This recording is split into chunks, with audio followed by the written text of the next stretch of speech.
Bonjour, bienvenue pour ce quatrième module du cours de SIG appliqué à l'archéologie. Donc dans ce module, nous allons voir comment géoréférencer une image.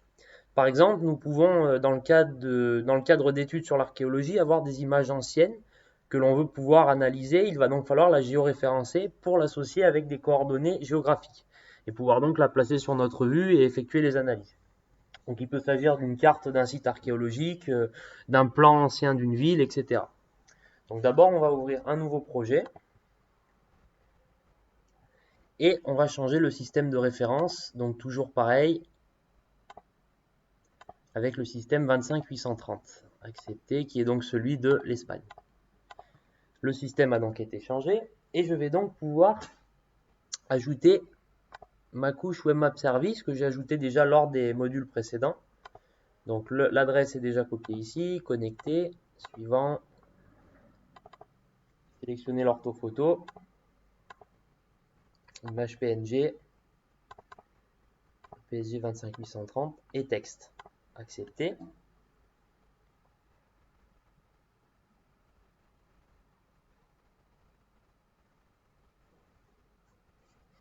Et j'ai donc mon orthophoto de l'Espagne qui apparaît ici. Donc je vais maintenant centrer sur un point, centrer la vue sur un point. Donc pour cela, je vais utiliser les coordonnées suivantes qui sont donc en X 51 60 00 et en Y 441 50 00. Accepter. Et vous voyez qu'ici, j'ai un point qui a été créé. Alors qu'est-ce que c'est que ce point? C'est finalement là où on va effectuer le géoréférencement. Alors là pour les coordonnées ont été finalement données pour que ce soit un petit peu plus simple à effectuer le géoréférencement et qu'on passe directement à la partie géoréférencement. Mais donc c'est le plus facile pour accéder à un point finalement, c'est d'avoir les coordonnées et donc de pouvoir directement passer à l'étude de ce point.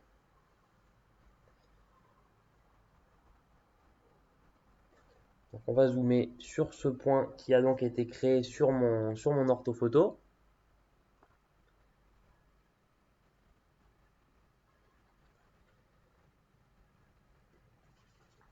Et l'objectif va donc être d'associer à ce point une image ancienne qui va permettre de l'associer donc à un site archéologique actuel. Donc le point est là. Voilà. Donc voilà le point qui a été donc créé. Et donc pour ce site archéologique que vous avez ici. Donc dans la barre de tâches en haut à droite, vous avez ce petit symbole ici, qui est donc les outils géographiques qui s'appliquent à une couche raster. Donc vous allez cliquer dessus et vous allez aller sur transformation géographique. Vous voyez que l'icône ici change et on va cliquer sur cette icône juste à droite, ici dans les transformations géographiques, le géoréférencement. Donc une fois que vous cliquez sur le géoréférencement, c'est là que le processus va démarrer. Donc il faut effectuer le géoréférencement avec une cartographie de référence qui va être donc ma couche, ma vue sans titre sur laquelle je travaille actuellement avec l'orthophoto. Et le fichier de géoréférencement, alors c'est un fichier qui est compris dans les fichiers que vous avez téléchargés pour effectuer ces modules et qui se situe dans Segobriga.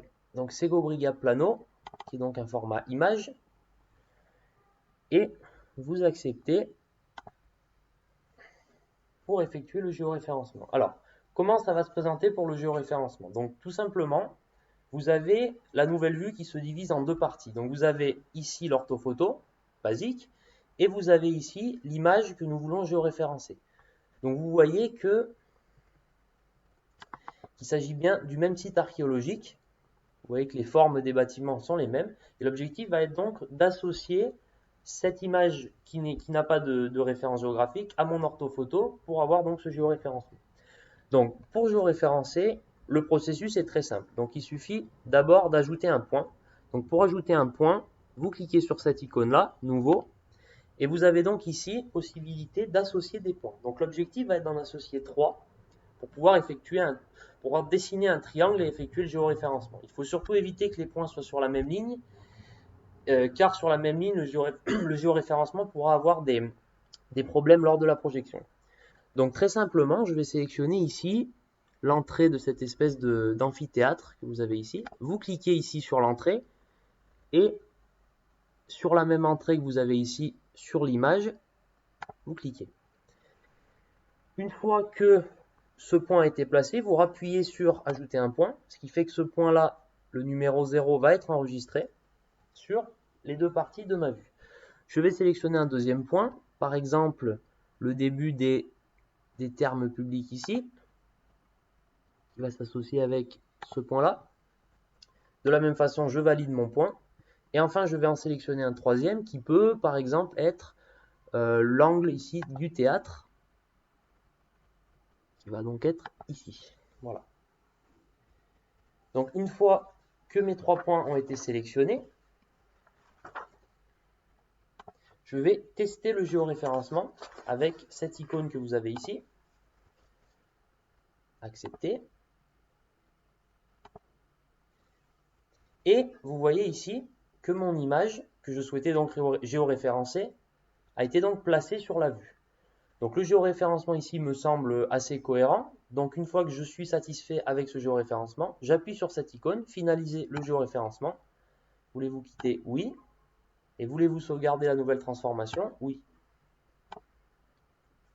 Donc j'ai ici, maintenant, dans ma vue, avec mon orthophoto, j'ai cette image qui a été géoréférencée. Alors comment voir si le géoréférencement a été activé?